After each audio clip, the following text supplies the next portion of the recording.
بالله من الشيطان الرجيم. بسم الله الرحمن الرحيم. قل يا أيها الكافرون لا أعبد ما تعبدون ولا أنتم عابدون ما أعبد ولا أنا عابد ما عبدتم ولا أنتم عابدون ما أعبد لكم دينكم ولي دين.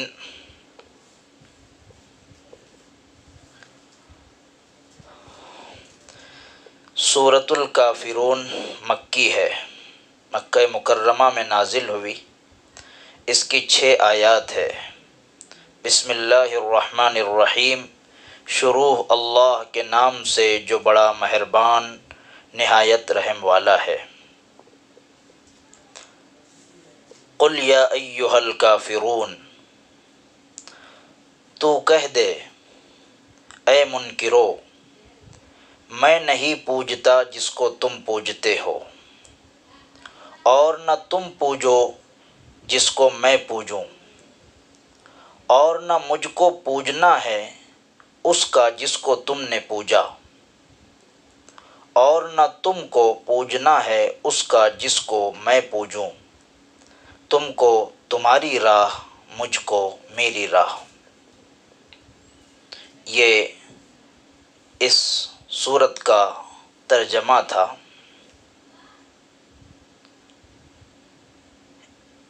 یہ سورت کا شان نزول یعنی اس کا بیک گراؤنڈ اور اس کا پس منظر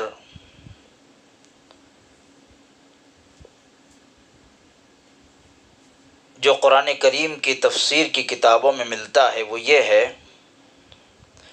حضرت ابن عباس رضی اللہ تعالیٰ عنہ سے روایت ہے کہ قریش مکہ کے بڑے بڑے سردار ولید ابن مغیرہ، عاص ابن وائل، اسود ابن عبد المطلب، امیہ ابن خلف رسول اللہ صلی اللہ علیہ وسلم کے پاس آئے اور کہا کہ آؤ ہم آپس میں مل کر صلح کر لیں. مختلف مرتبہ مختلف پیشکش لے کر آئے. کبھی تو فرمایا کہ آپ اگر مالداری چاہتے ہیں تو مال و دولت آپ کے قدموں میں نچاور کر دیا جائے گا. آپ اللہ کی وحدانیت کو بیان کرنے سے باز آ جائیے. اگر آپ بہترین عورت سے نکاح کے خواہش مند ہے تو آپ کا نکاح کر دیا جائے گا. گویا مختلف ہتھ کنڈے آزمائے گئے، لیکن رسول تو رسول ہے، اللہ کا فرستادہ ہے، اللہ کا منتخب کیا ہوا ہے. اللہ نے اسے اپنا پیغام پوری دنیا میں پہنچانے کے لیے اس کا انتخاب کیا ہے.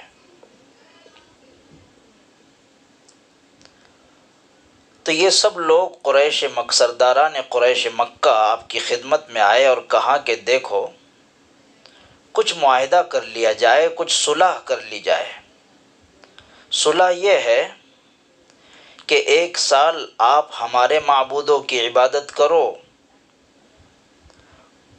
اور دوسرے سال ہم آپ کے معبودوں کی عبادت کر لیا کریں گے، تو آپس میں جو ہمارا جھگڑا ہے وہ ختم ہو جائے گا. ایک دوسری روایت میں آتا ہے کہ آپ صرف ہمارے بتوں کو ہاتھ لگا دیجئے. ان سارے پیشکشوں اور ان واقعات کے بعد حضرت جبرائیل امین یہ قرآن کریم کی آیت لے کر تشریف لائے.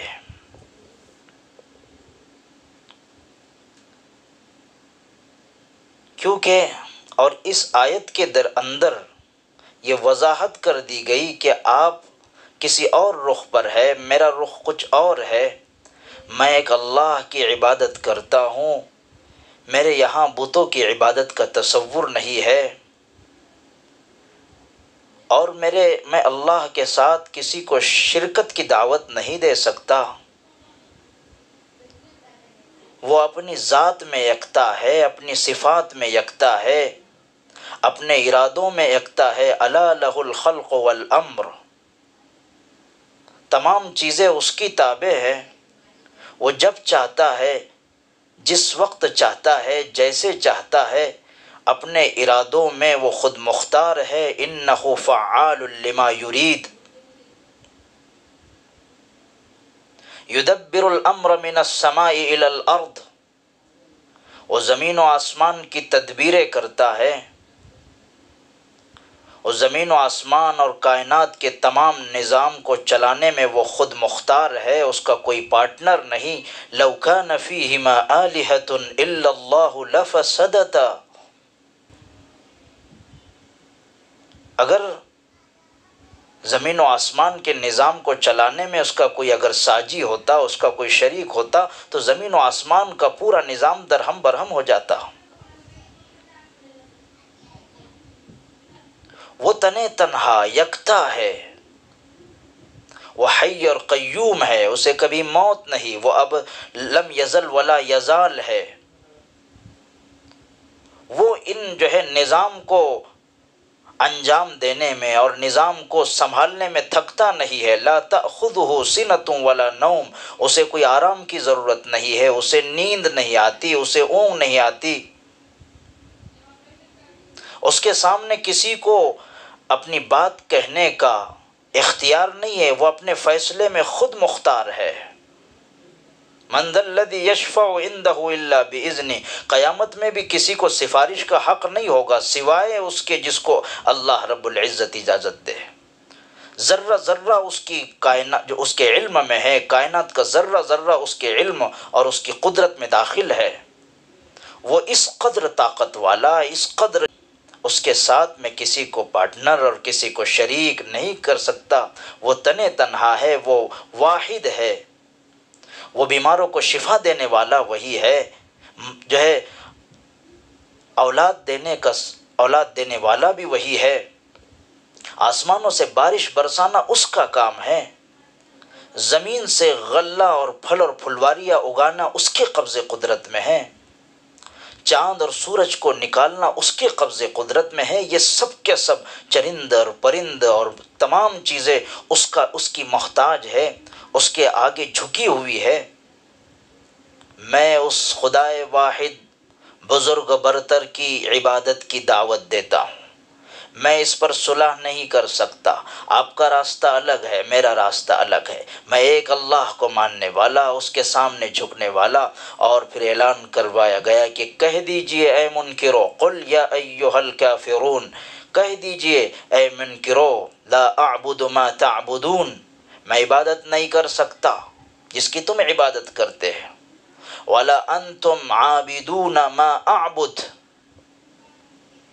اور نہ تم اس کی عبادت کر سکتے ہو جس کی میں عبادت کرتا ہوں، ولا انا عابد ما عبدتم، اور نہ میں عبادت کر سکتا ہوں اس کی جس کی تم عبادت کر رہے ہو، ولا انتم عابدون ما اعبد، اور نہ مستقبل میں ایسا ہو سکتا ہے کہ تم شرک پر باقی رہتے ہوئے ایک خدا کو چھوڑ کر کئی خداؤں کو اپنے دل میں بسا کر اللہ وحدہ لا شریک لہ کی عبادت کر سکو۔ نہ میں مستقبل میں ایسا کر سکتا ہوں کہ میں ایک اللہ کے ساتھ کسی کو شریک اور پارٹنر بنا کر اس کی عبادت انجام دوں۔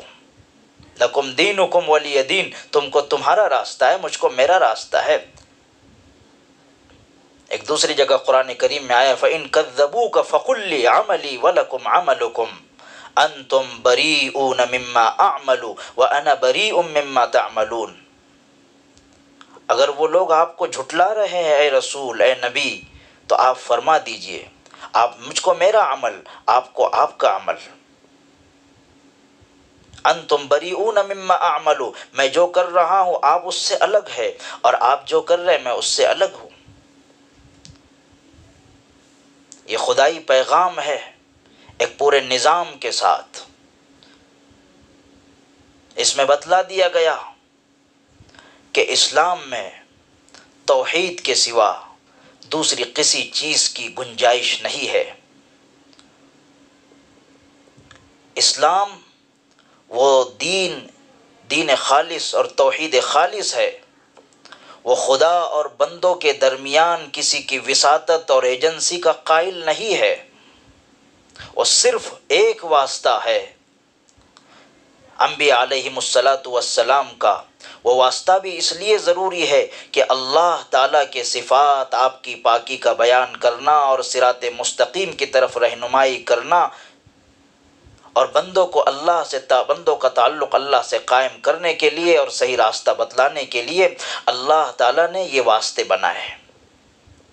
وہ کسی ایسی محسوس اور مادی چیز کا روادار نہیں ہے جس کو انسان اپنے فکر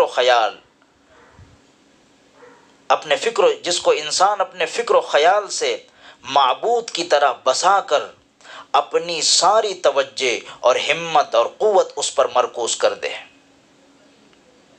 اور اس کے دامن سے وابستہ ہو جائے۔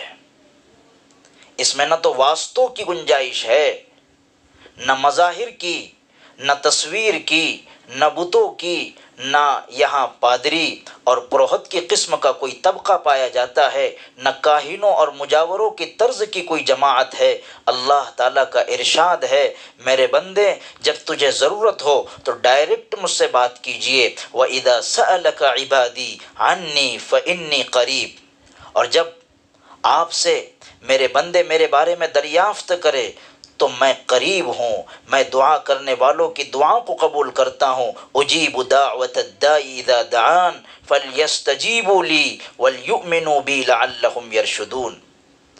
جب وہ مجھ سے دعا کرتا ہے بس لوگوں کو چاہیے کہ میرے احکام کو قبول کرے اور مجھ پر ایمان لائے، عجب نہیں کہ ہدایت پا جائے۔ تو بالکل 2 اور 2 4 کی طرح ہمارے راستے بتلا دیے گئے،